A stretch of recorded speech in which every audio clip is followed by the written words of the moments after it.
En un ratito vamos a estar preguntándonos, le voy a preguntar a dos de los periodistas que más conocen de este tema, Irina Hauser de Página 12 y Omar Lavieri de Infobae, si hay una persecución contra los funcionarios del anterior gobierno, comenzando por la presidenta, ella así lo dice, la expresidenta, o cuál es el motivo por el cual de buenas a primeras se han reactivado causas. Pero antes de ir ahí, con José Nathanson nos va a presentar un identikit del sistema judicial de la Argentina.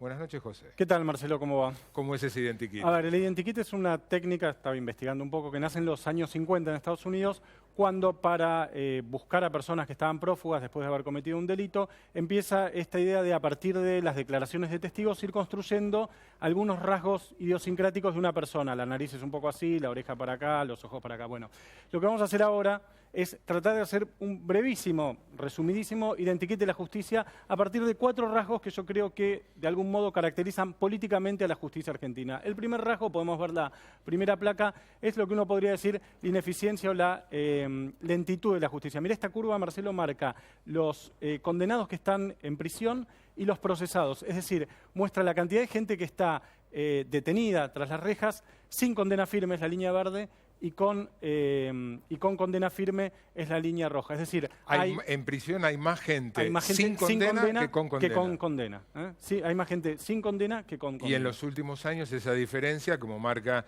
la bifurcación, se está ampliando. Efectivamente, aumenta. Hay un tema con se dice, hay un lugar, casi un lugar común, la justicia lenta no es justicia. Algo de cierto hay en esto, al mismo tiempo creo que también hay que poner algún tipo de reflexión sobre la idea de que la justicia tiene que ser rápida, ya, expeditiva, etc. La justicia tiene, cualquier proceso tiene sus tiempos, sus apelaciones, sus instancias, pues tiene que haber garantías para que la persona acusada pueda defenderse, etc. El otro día le preguntaba, un poco para entender una de las razones de la lentitud, al fiscal Federico Delgado, que tiene varias de las causas más importantes. Y un solo fiscal con un equipo, creo que de no más de 10 personas, tiene que investigar una serie de causas donde no dan abasto. Sí, aumento de la demanda. Pero a simple vista. Sí. Segundo rasgo, Marcelo, decíamos, por un lado la lentitud, la ineficiencia, por el otro lado el sesgo de clase.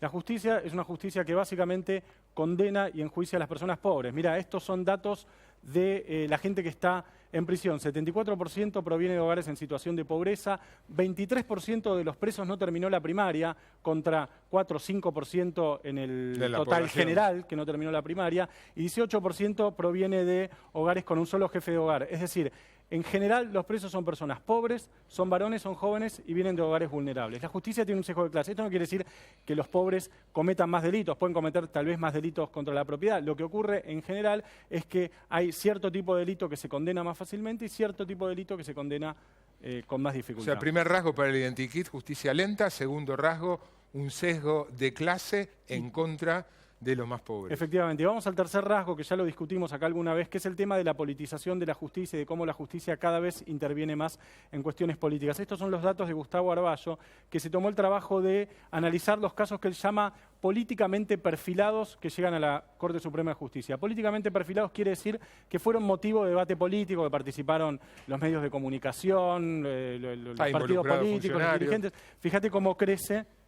Está dividido por quinquenios, cómo crece en los últimos años la cantidad de casos políticamente sensibles, uno podría decir, que llegan al tratamiento de la Corte Suprema de Justicia. Es decir, una justicia que también interviene cada vez más en política, seguramente lo discutirás después con los periodistas, pero es la idea de una justicia que no se limita a actuar dentro de la competencia nacional, sino que a veces invade competencias de otros poderes. Y el último, que me parece el más, no sé si el más interesante, pero que es interesante, es el aspecto endogámico de la justicia. O sea, el hecho de que la justicia, de que el Poder Judicial es casi una familia. Mira, este es un mapa que elaboró chequeado.com, no está Olivia, pero lo tomamos de ahí, chequeado.com, donde elaboraron lo que ellos llaman un mapa de la justicia, un mapa de relaciones del Poder Judicial, donde se ve las relaciones. Esta es la relación del juez Claudio Bonadío, que tiene, a familiares que forman parte también del sistema judicial, tiene amigos, gente que compartió estudios jurídicos. Podemos pasar a la siguiente placa, que es la de Servini de Cubría,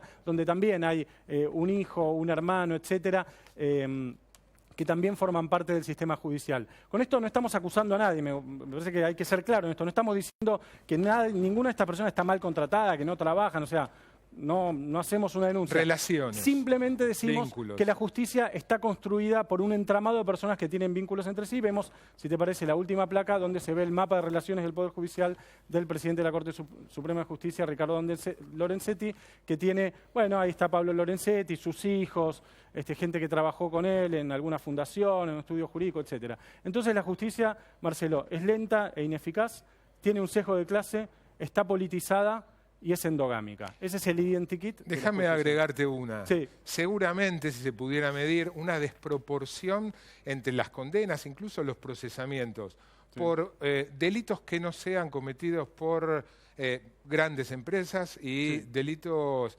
vinculados a evasión fiscal o algún otro irregularidad cometido por empresas. Seguramente en esos casos la condena es más lenta y llega más tarde.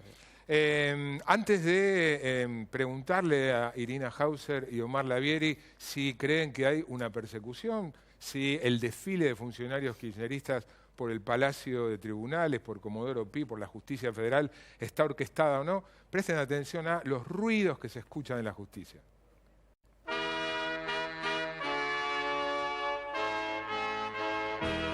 Queremos, como todos los argentinos, que no haya impunidades. Señora de ojos vendados, que estás en los tribunales sin ver a los abogados. Sé que hay alguna gente preocupada por estas denuncias de los Panama Papers. Quítate la venda y mira. En la historia del Poder Judicial en la República Argentina no podrían haberse consumado los atropellos. No podrían haberse consumado las entregas y la desgracia sobre tantos argentinos y argentinas sin la complicidad del Poder Judicial. Es imposible. Ilumina al juez dormido, apacigua toda guerra. Me voy a seguir ocupando, aunque Angelici quiera impedir que haya justicia. ¿A vos no te molesta el rol de Angelici? ¿No te incomoda? No, porque, a ver, en definitiva son roles dentro de un espacio de gobierno. Yo estoy muy tranquilo con mi rol, con mi función, con cómo hemos podido llevar en estos meses. Y la verdad es que no. Vamos juntos. ¿Se imaginan por un instante que durante mi gobierno, que se la pasaron buscando la ruta del dinero K y buscándola, se encontraron con la ruta del dinero M?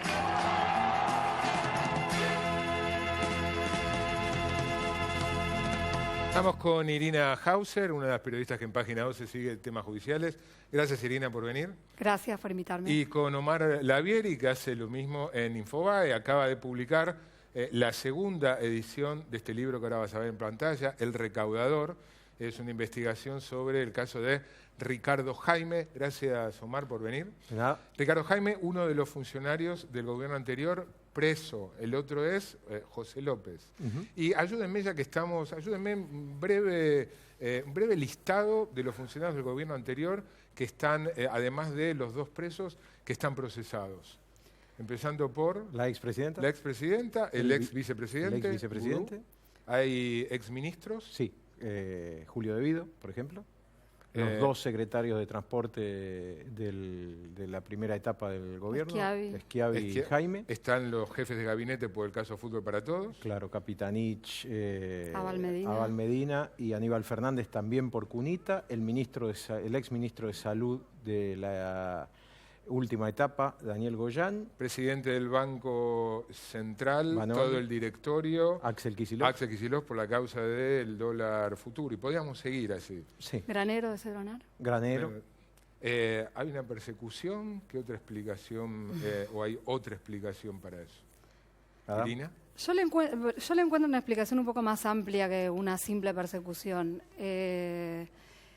Digamos, si uno recorre los últimos, no sé, 20 años de cómo funcionó el Poder Judicial, sobre todo el fuero federal, te encontrás con un movimiento cíclico cada vez que hay un cambio de gobierno.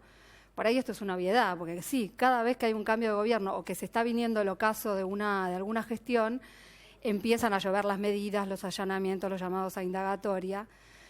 ¿Y esto qué significa? Que hay simplemente un ensañamiento con el gobierno saliente o con el gobierno que puede llegar a perder una elección, y puede ser un poco, pero también lo que hay es un reacomodamiento del propio Poder Judicial que, como bien marcaba recién José, es endogámico y lo que apuesta es a su subsistencia, digamos. Los jueces tienen cargos vitalicios, pueden seguir renovando sus cargos si el Senado les da acuerdo, después pasado de los 75 años. En la Corte, ¿no? En la Corte 75, sí. Entonces, la apuesta es en buena medida a la supervivencia. Y en ese juego de supervivencia sí se juega el aspecto político, ¿no? Porque, bueno, los tribunales federales son los tribunales donde tramitan las causas de corrupción, funcionarios públicos, las causas contra bancos, contra empresarios, las causas de narcotráfico, las causas de derechos humanos, ¿no? Evidentemente es un fuero sumamente sensible, de manera que los jueces que están ahí viven un poco acoplados a este ritmo político de que te estoy hablando. Entonces, ¿qué sucede? En ese afán de supervivencia, sí, seguramente miden el momento de sacar las causas, el momento de hacer determinadas medidas, y ahí van, ¿no? Lo que, así como, por ejemplo, cuando hace poco salió este fallo tan duro de la Cámara Federal, donde pedían que se investigue directamente a Cristina Kirchner en la causa de Lázaro Báez, a mí me trajo un recuerdo de exactamente la misma sala, los mismos camaristas, sí, la sala 2 de la Cámara Federal, que fueron los que ordenaron que se investigara a Menem por la venta de armas a Ecuador y Croacia, ¿no? Claro. Hace unos cuantos años ya. Sí, señor. Fue exactamente el mismo tipo de movimiento. La diferencia que yo veo ahora, yo lo que veo ahora, no sé si Omar está de acuerdo conmigo, yo veo una superabundancia de medidas y de causas que no vi en otro momento, y sí veo algunas iniciativas, como por ejemplo de esta misma sala, de la sala 2 de la Cámara Federal, sumamente llamativas, como por ejemplo mandar investigar a un juez del fuero como a Sebastián Casanelo por la Policía Federal, decir que investigue si se reunió con Cristina Kirchner. ¿En Olivos o no? En Olivos, que lo investigue la Policía Federal, que es como decir hoy que lo investigue el gobierno, ¿no? O sea, yo una cosa así no vi nunca, no tengo recuerdo. Omar, hay ensaneamiento de la justicia. Después quiero preguntarle a los dos si de qué manera esto que está ocurriendo está influenciado por el Ejecutivo. Mira, yo voy a ir un paso más atrás. Yo voy a plantear por qué no se investigó antes, no por qué se investiga ahora. Y tengo un ejemplo muy claro, nos podemos situar en la Semana Santa del año 2012, cuando con el vicepresidente Vudú en ejercicio, a un juez que se llama Daniel Rafecas, un hombre, digamos, afín al kirchnerismo, muy respetado por el kirchnerismo, designado por el kirchnerismo, se le ocurrió allanar un departamento propiedad del vicepresidente de la Nación donde no había nada, donde habían sacado hasta los conectores de las computadoras, no había nada. Es el caso Chicone. Sí, por el caso Chicone. Hoy el vicepresidente de la Nación está procesado por cohecho, que es coima, y por negociaciones incompatibles. En aquella época, 2012, después del allanamiento, la estructura judicial del kirchnerismo, manejada por Jaime Estiuso, que antes era bueno y después fue malo para el kirchnerismo, en aquella época la defensa de Amado Vudú estaba encarnada por el estudio que más relación con Jaime Estiuso ha tenido en la historia de los últimos 12 años.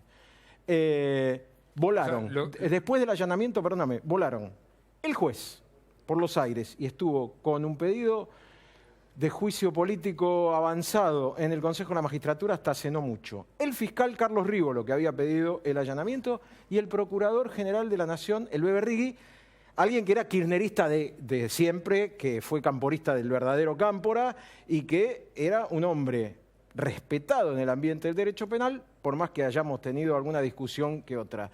Quiero decir, esa era la situación por la cual no, en algunos casos, o sea, porque vos decís, el kirchnerismo no lo permitía, no se podía avanzar. No es que ahora hay un ensañamiento, sería tu posición. No, yo no digo que haya ensañamiento. Yo digo, llama la atención el avance ahora. A mí me llamó la atención el freno durante 8 o 10 años. Por eso mismo, vos decís, ahora se puso en marcha Todo lo que antes no se investigaba. Esa es mi idea, digamos. Estas causas no empezaron en diciembre de 2015. Bueno, varias de ellas sí, ¿no? Fútbol ¿Diciembre de para 2015? No, son de antes. Y Fútbol para todos, Dólar Futuro. Hoy le pidieron, lo llamaron en indagatoria a Julio Devido por LAFSA, que empezó hace muchos años. Ricardo Jaime, coimero confeso. Coimero confeso porque confesó y lo condenaron. Fue el primer preso del kirchnerismo ahora en 2016, pero debió haber estado preso primero en 2010, lo cubrió Yarvide, luego en 2013 la Policía Federal, que dependía del gobierno, no lo pudo encontrar. Digo, había una intención de parar las investigaciones con complicidad de algunos jueces convencidos y mucho apriete por parte del estiusismo judicial. Vamos ahora a una brevísima tanda. Dejo plantear una pregunta para después. ¿Cómo es, si ustedes creen que esto ocurre, cómo opera el Poder Ejecutivo sobre esta justicia que ahora ha despertado estas causas que, según vos, Omar, vienen desde hace tiempo, la gran mayoría? ¿Puede ser? Breve tanda y seguimos.